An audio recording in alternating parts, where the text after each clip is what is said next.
بسم الله الرحمن الرحیم. محترم مسلمانانو ورونو، الله تعالی نه امید ساتم چې روغ جوړ به یې او د ژوند په مزو کې به یې الله تعالی مو خوشحاله و آباد ساته.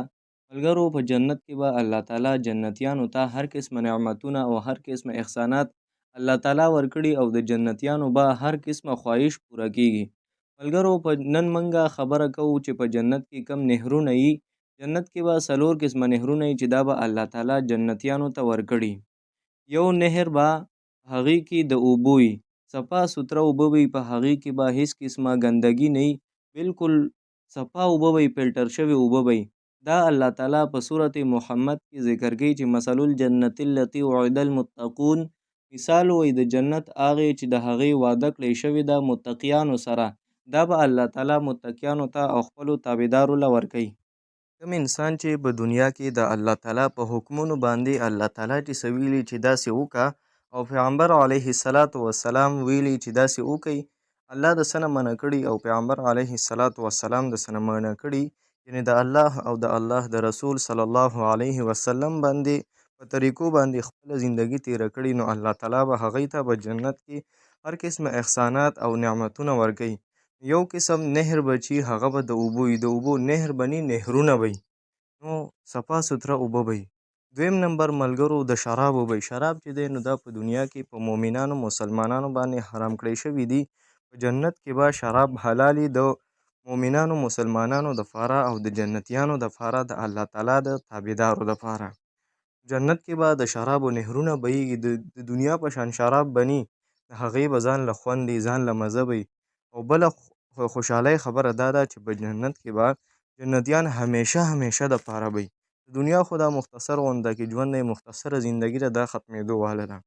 دریم نمبر د ګبینانو د شاد چې کمي د هغې نهرونه به بهیږي په جنت کې.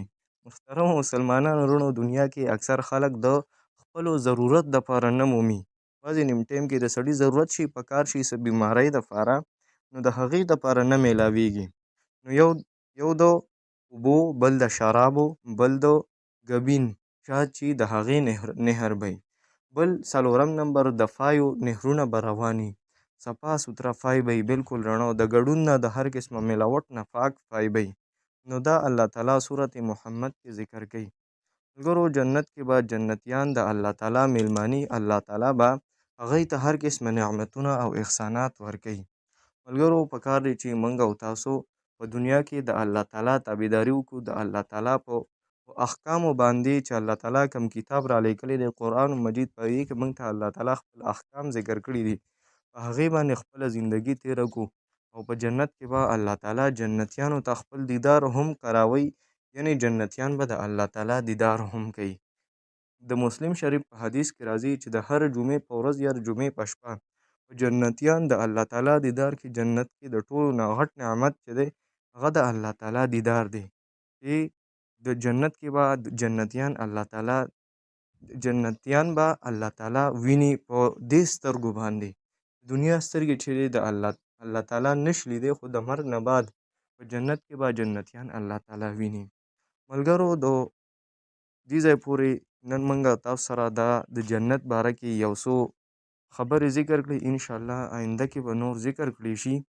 او د مزید او اصلاحي او اسلامي ویډیوګانو دپاره حافظ عیسی خان په نوم باندې تاسو په کوم چینل باندې دا ویډیو ګورئ، دا چینل د علماء کرامو د بیاناتو او د اصلاحي ویډیوګانو دپاره ضرور سبسکرایب کړئ.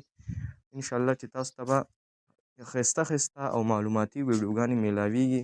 الله تعالی تاسو له ډېره ښه بدله درکړي. اجازت غواړو د الله تعالی په امان. السلام علیکم ورحمة الله وبرکاته.